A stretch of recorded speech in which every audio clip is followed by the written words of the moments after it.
Czy rozmowy na temat wolności finansowej kobiet powinny posłuchać tylko panie, czy także panowie? Dominika, jak sądzisz? No, oczywiście, że wszyscy, bo wolność i niezależność finansowa kobiet jest myślę, na rękę wszystkim. Zarówno nami, jak i panom, dlatego że żyjemy razem najczęściej w związkach, w związku z czym właśnie dobrze jest, jak gadamy o pieniądzach, jak jesteśmy wszyscy też tacy ukontentowani finansowo. No i tak, jak najbardziej. I ja się pod tym podpisuję. Drodzy Państwo, drodzy powerwalkerzy i powerwalkerki, przedstawiam Wam Dominikę Nawrocką. Cześć! Witamy Was serdecznie na naszym wspólnym spacerze. Nie tylko witamy, ale zapraszamy Was na wspólny spacer, w którym idziemy krok po kroku do dobrostanu z naszym partnerem MultiLife, fantastyczną platformą od Benefit Systems. Dominika, dzisiaj porozmawiamy właśnie o tej wolności finansowej, niezależności, o tym, co możemy w tym temacie zrobić z perspektywy kobiet, ale ja jestem żywo zainteresowany tym tematem, bo nie tylko myślę dobrze i ciepło o mojej żonie, natomiast także i o dzieciach i o młodzieży. Powiedz proszę, czym na co dzień się zajmujesz i w czym specjalizujesz? Tak, słuchajcie, ja się zajmuję edukacją finansową. Nie tylko kobiet, ale również i panów, czyli można powiedzieć całej męskiej i damskiej populacji w tym kraju, osób dorosłych. Tłumaczę świat finansów osobistych na prosty język, po to, żebyśmy po prostu lepiej sobie radzili w tym naszym finansowym życiu, tak praktycznie, tak na co dzień, tak żeby wiedzieć, co zrobić z pieniędzmi, gdy one wpływają na nasze konto, bo człowiek pracuje, zarabia i potem co robi z tymi pieniędzmi. No i zwykle większość z nas po prostu płaci rachunki, a potem jakoś próbuje funkcjonować do końca miesiąca. Efekty są różne, więc pomagam w tym, żeby były te efekty jak najlepsze. No właśnie. Ja Edukacją. Edukacją. No to nie mogliśmy lepiej trafić i super, że zgodziłaś się pójść ze mną na taki spacer fajnie. i jeszcze wiele osób do nas teraz dołącza. No dobrze, czy można w jakiś sposób, zacznijmy od takich generalnych założeń i tematów, zdefiniować niezależność finansową? Jak ten temat można podejść i ugryźć? Wiesz co, powszechnie odnoszę wrażenie, że myślimy, że jesteśmy niezależni finansowo wtedy, gdy mamy po prostu pracę i pensję. Natomiast ja bym rozróżniła tak zwaną niezależność od wolności finansowej, bo też jest takie pojęcie, ono przyszło do nas właściwie z Ameryki. I taki financial freedom, prawda? Wiesz, Robert Kiyosaki i inni fajni ludzie. I ja myślę, że dobrze znać różnicę między tym a tym. Wolność finansowa to jest sytuacja, kiedy my mamy już tyle zbudowanego majątku, tyle aktywów, które co miesiąc płacą nasze rachunki. Wtedy jesteśmy wolni finansowo, czyli nie musimy chodzić do pracy i pracować zarobkowo. I to nie znaczy, że trzeba mieć, wiesz, milionowe majątki. Wystarczy mieć tyle tych aktywów, żeby właśnie pokryły te nasze koszty utrzymania. No i pytanie, ile mamy tych kosztów utrzymania. Także niezależność, a wolność finansowa to właśnie nie jest to samo. I dobrze jest wejść w ten świat edukacji finansowej, żeby zrozumieć, jak to sobie zbudować. Bo okazuje się, że to jest nawet realne w naszych warunkach. Czy w rodzinach, bo na razie podejdźmy do tematu z perspektywy całego gospodarstwa domowego, kiedy żyjemy w związku partnerskim albo małżeńskim. Masz obserwację, że ludzie są świadomi tego, jakie mają koszty, na jakim poziomie i czy wystarcza i jaka jest górka i jak można i w ogóle czy planują? Nie, kochani, właśnie to problem polega na tym, że w związku z tym, że ani w szkole nas tego nie nauczono, ani w domach niespecjalnie, to my tak potem, wiesz, wchodzimy w to dorosłe życie, tak jak nam się wydaje. Oczywiście wiemy, że trzeba zarabiać pieniądze, tutaj nikt nie ma żadnych wątpliwości, tylko potem pomijamy całą resztę, czyli zarządzanie pieniędzmi, tak, żeby na wszystko wystarczało i zostawało, czyli pojawiały się te oszczędności, a oszczędności są nam potrzebne do tego, żeby potem móc inwestować i właśnie budować ten majątek. Także wiesz co, dużo pracy wkładam w swoją działalność. Też wiele osób zajmuje się edukacją finansową, ale cały czas, w związku z tym, że nie ma tej formalnej edukacji finansowej szkolnej, no to my mamy naprawdę bardzo dużo do zrobienia. Dlatego w dorosłym życiu trzeba samodzielnie się za to wziąć i nadrobić trochę zaległości i się rozwijać, czytać książki, chodzić na szkolenia, inwestować w siebie za swoje pieniądze i po to, żeby po prostu lepiej nam się wiodło. Bo to ma ogromne znaczenie, nie tylko takie bieżące, żeby na co dzień wystarczało nam i było przyjemnie, ale trzeba myśleć o emeryturze, trzeba myśleć długoterminowo, bo w Polsce emerytury wiemy jakie są. i nikt za nas tego nie zrobi, nie załatwi, cud się nie zdarzy, więc naprawdę my potrzebujemy tego kapitału bardzo dużo. No a jak zacząć? No zacząć od tego, żeby właśnie to, co zarabiamy, dobrze tym gospodarować. Większość z nas słyszało takie pojęcie, ale niestety właśnie nie umiemy. No i ja pomagam, uczę i pokazuję, jak to robić. Czy pomagasz wszystkim, czy głównie kobietom? Wiesz co, głównie kobietom, zaczęłam od kobiet, drogie panie, bo my mamy, wydaje mi się, trochę więcej do nadrobienia niż panowie, bo wy już dostaliście taki przekaz, wiesz, w trakcie wychowania, że ta kasa jest istotna, nie? Że to jest też taka miara waszej skuteczności zawodowej bardzo często. Tak. U nas to tak różnie, no a jednak żyjemy w dobrym miejscu na ziemi cały czas. Mamy dostęp do zasobów, do edukacji, do wiedzy, do pracy. No i trochę ten temat tak, no właśnie, trochę romantycznie zostawiamy wam, trochę tak nieświadomie, trochę z czystego lenistwa. I w związku z tym potem mamy różne z tego powodu problemy, które pojawiają się szczególnie wtedy, gdy na przykład kogoś zabraknie, Tak. rozwód, wiesz, choroba, no i ta emerytura. Natomiast ta emerytura jest mega istotna, bo ta luka emerytalna, która jest gigantyczna, bo to jest taka dziura w budżecie domowym, nagle się pojawia, wiesz, w tych 60. urodzinach, to jest 70-75%, to nagle to jest szok, tak, więc to jest gigantyczna dziura, którą trzeba załatać sobie samodzielnie. Najlepiej zrobić to wcześniej i tych pieniędzy naprawdę potrzebujemy bardzo dużo, bo to jest co miesiąc przez jakieś 20 lat na życia na emeryturze, więc nie ma, no nie ma co uciekać od tego tematu. No i myślę, że trzeba się tym zająć, najlepiej we dwoje. O, jak Tak najbardziej. jest. Jak I lepiej najbardziej. pomyśleć, dlatego dzisiejszy spacer, dlatego dzisiejsze zaproszenie Was, żebyśmy najlepiej, jakbyś mogła, dała wskazówki, co należy zrobić już Pewnie. dzisiaj, co moglibyśmy zrobić. Tak, choć po kładce tutaj, bo Ale nagle- pokażmy, jak tu ładnie jest. No, Zobaczcie, jakie rozlewiska chyba to się nazywa. tak. Chyba bobry gdzieś tu może jakieś Taką są. ścieżką idziemy. I to jest też ciekawe, że można spacerować i rozmawiać także na ważne, ciekawe tematy. Tak. No, tak jak my to właśnie dzisiaj robimy i do czego Was zachęcamy.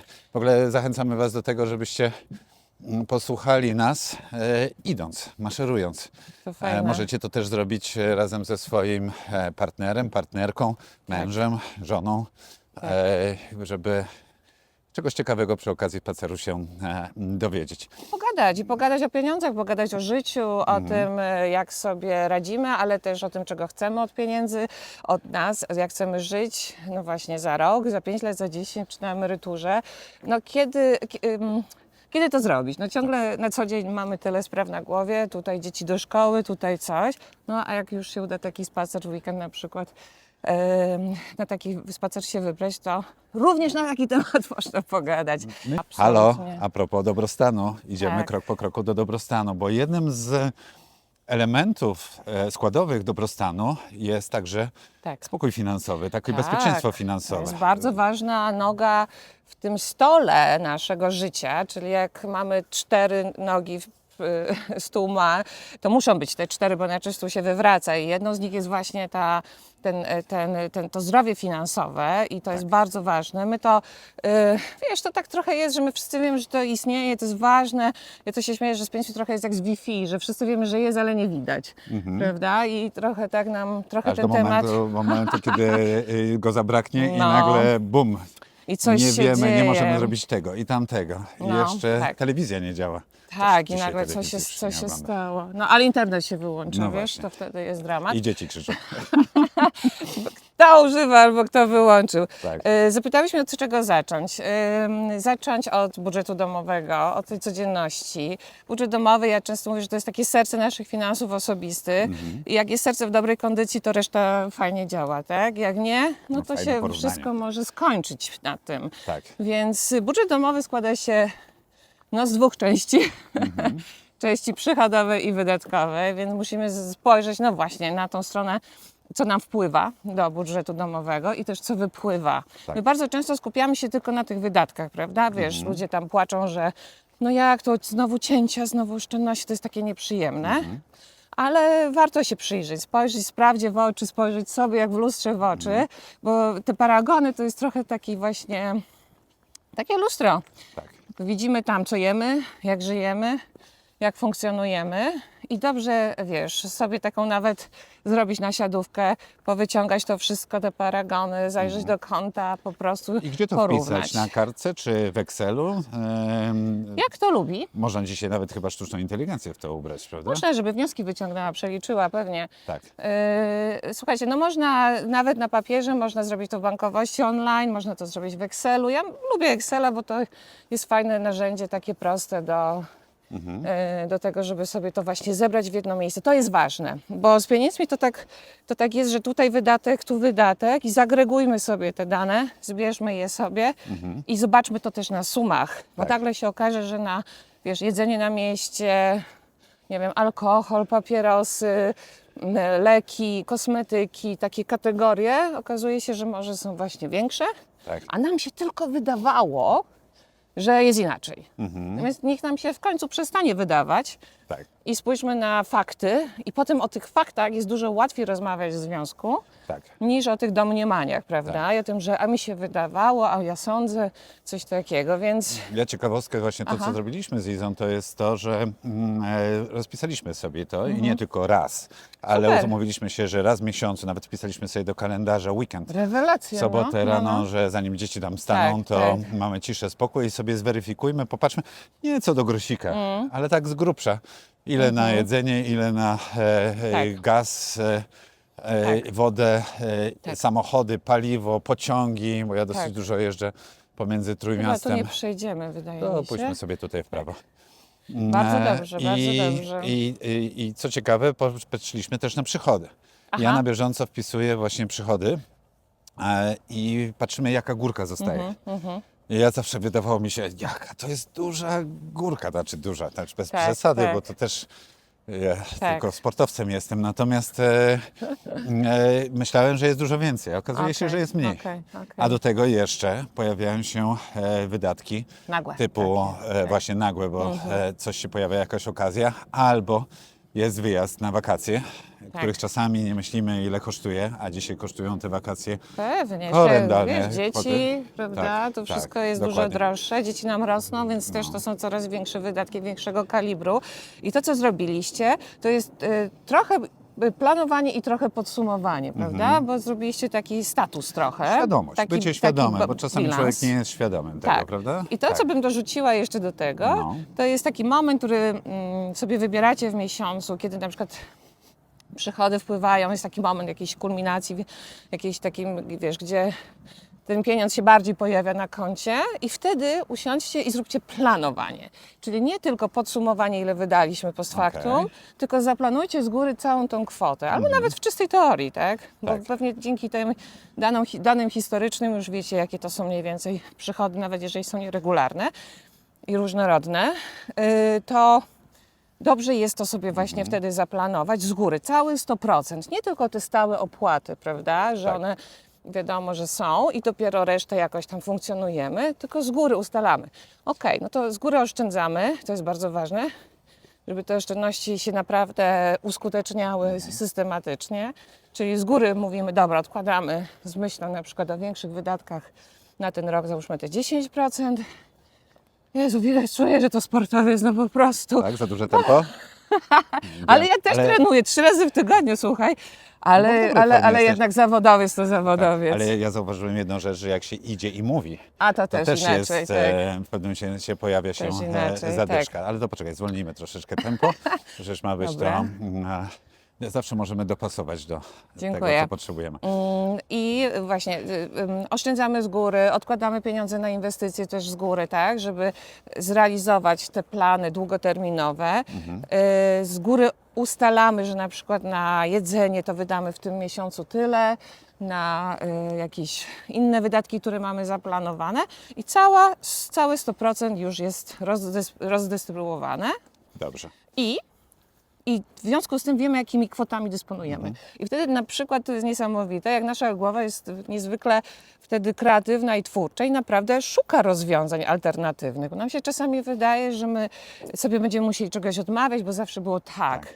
ale nagle się okazuje, że te rozwiązania są ciekawsze, lepsze i bardziej ekonomiczne. Nawet jeżeli nie przyjdą od razu nam na myśl jakieś rozwiązania czy pomysły, to one mogą się pojawić za tydzień, za miesiąc, Tak. gdzieś u kogoś usłyszymy, z kimś porozmawiamy albo posłuchamy takiej specjalistki jak Dominika. Ale Dominika, chciałbym troszeczkę wrócić na tor Kobiet? rozmowy na temat niezależności finansowej kobiet. Aha. Ponieważ jest to, uważam, bardzo istotne. Nie tylko z perspektywy kobiet, ale także i mężczyzn, bo happy wife, happy life. A, tak, bardzo dobrze. I mi bardzo zależy na tym, żeby osoby moje najbliższe, szczególnie moja żona, ale też i mama i wszyscy dookoła i też dzieci, żeby miały to poukładane i żeby dobrze się czuły, no bo jednak to jest bardzo ważny element naszego życia. Tak. Jak w związku, z perspektywy związku, można by było zadbać o tą niezależność finansową kobiet? Jakie masz obserwacje, ale też i może sprawdzone metody i wskazówki, które Oczywiście. moglibyśmy dzisiaj tutaj dać wszystkim? No, w Polsce mamy też taką sytuację, że wy panowie więcej zarabiacie niż my i myślę, że warto... Takie są statystyki i takie są realia. I takie są realia i też jak my się łączymy w związki, to też nam, kobietom, daje to duże poczucie bezpieczeństwa, też tego finansowego. Natomiast też w życiu kobiety są różne momenty, bo my też rodzimy dzieci, chcemy z tymi dziećmi być, prawda? To są takie ważny czas i to też powoduje konsekwencje, ma to konsekwencje też finansowe, bo schodzimy z rynku pracy i to też niestety, ale nie pomaga naszej sytuacji finansowej takiej indywidualnej. Dlatego rozwiązaniem jest właśnie ustalenie sobie pewnego takiego, bym powiedziała, systemu wewnętrznego, Tak. który dotyczy tego, w jaki sposób my wspólnie zarządzamy pieniędzmi. Bardzo fajną taką metodą jest, jeżeli mamy jakąś taką dysproporcję, na przykład w zarobkach, albo jedna osoba nie pracuje przez jakiś czas, na przykład właśnie bo jest z domu z dziećmi, to dobrze jest ustalić, że ta cała część przychodowa, która stanowi 100%, że możemy sobie wziąć z tego ćwiartkę, czyli 25% i tak po połowie dać sobie tak trochę na, wiesz, typu dla Ciebie prywatnie i dla mnie prywatnie, tak? Dopiero ta reszta, te 75% stanowi ten budżet wspólny domowy. Tak. I ładnie nam się to wszystko wtedy wyrównuje. Aha. Czyli ta osoba, która na przykład przez jakiś czas nie ma przychodu, ma swoje pieniądze. Tak. I z których się nie musi rozliczać, z których nie musi się tłumaczyć, po prostu są jej. To bardzo dobrze robi na głowę. Właśnie. Bardzo dobrze to podnosi, wiesz, to poczucie jakiejś wartości, myślę. Łatwiej jest wrócić też na rynek pracy. Ja wielokrotnie spotkałam się z kobietami, które właśnie nie mają dostępu do pieniędzy w jakimś sensie.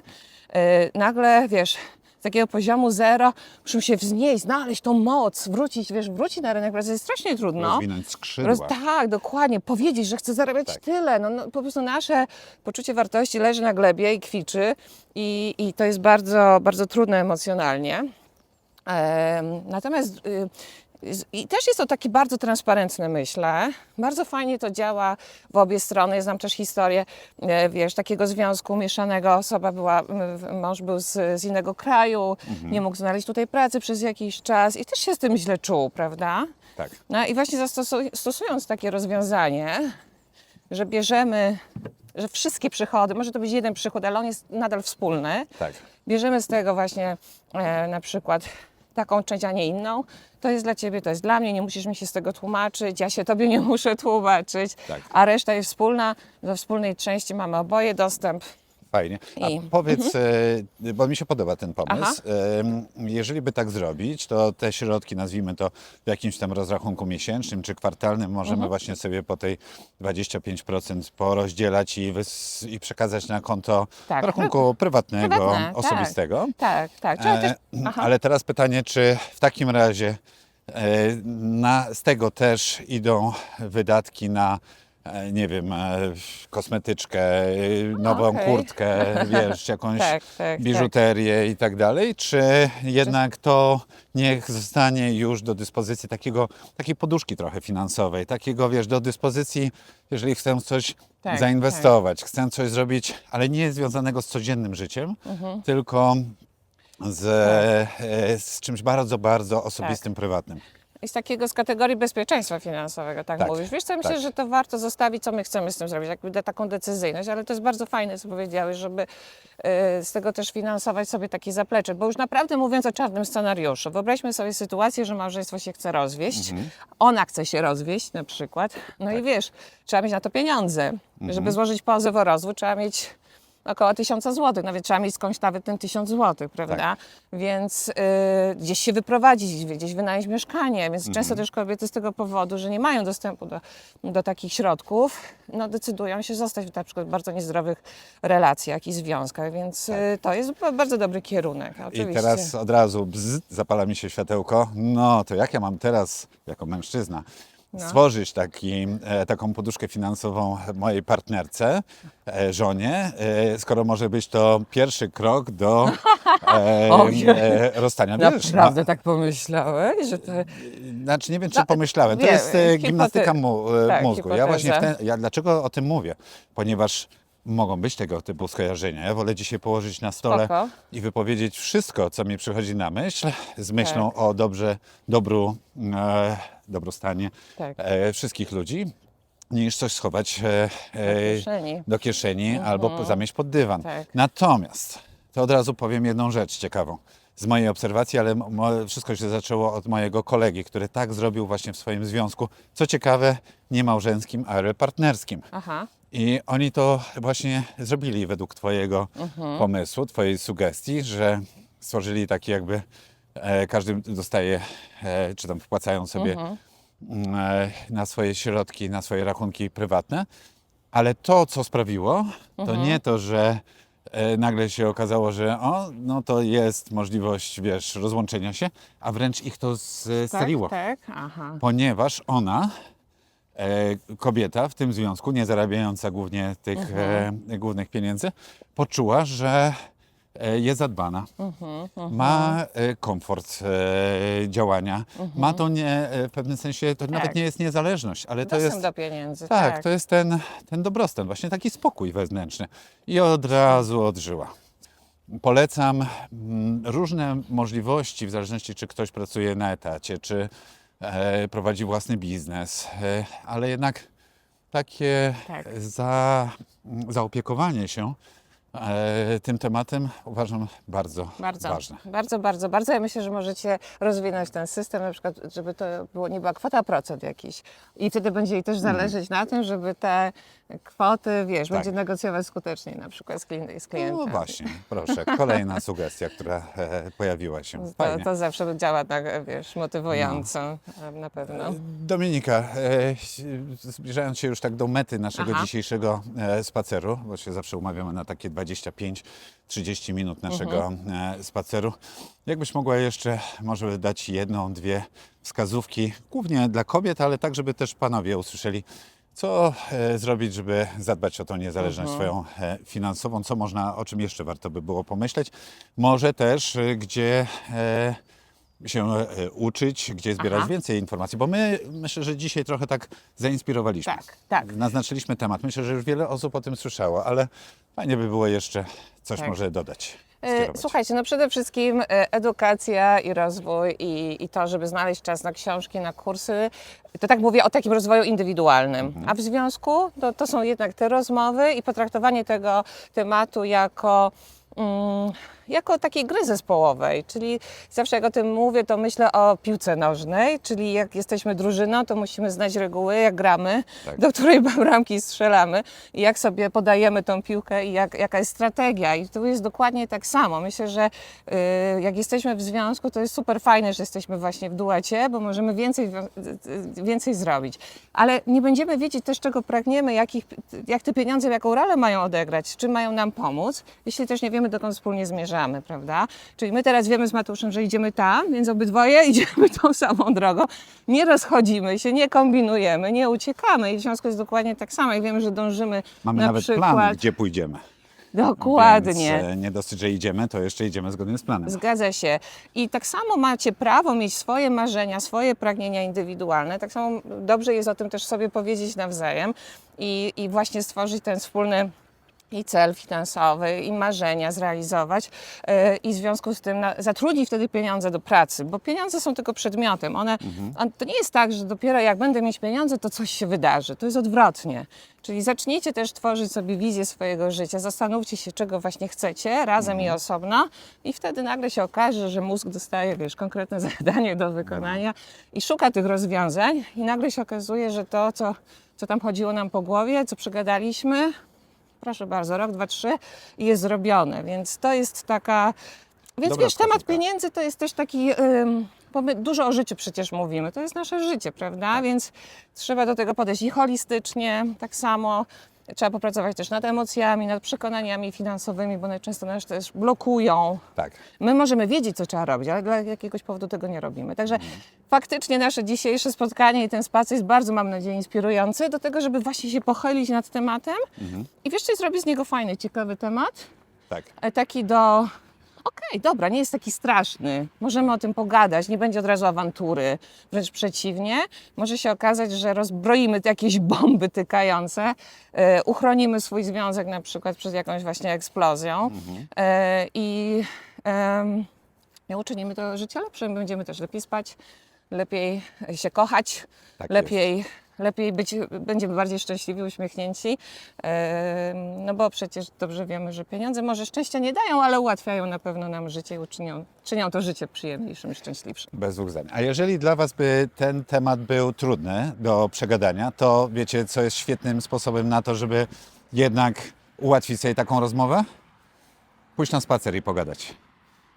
To jest niesamowite, że często problemy możemy rozchodzić. O, fajnie. To mi bardzo fajnie powiedziała to Karolina Gorczyca, aktorka, którą też zaprosiłem na Power Walk i ona mówi, no bo jak mam jakiś problem, to Tak. idziemy z Krzyśkiem albo z kimś, z kim mam nawet zawodowe jakieś sprawy do przegadania i nie siadamy i gadamy vis-a-vis, tylko idziemy. tak, Więc tak. spacer, jak widzicie, daje wiele dobrego.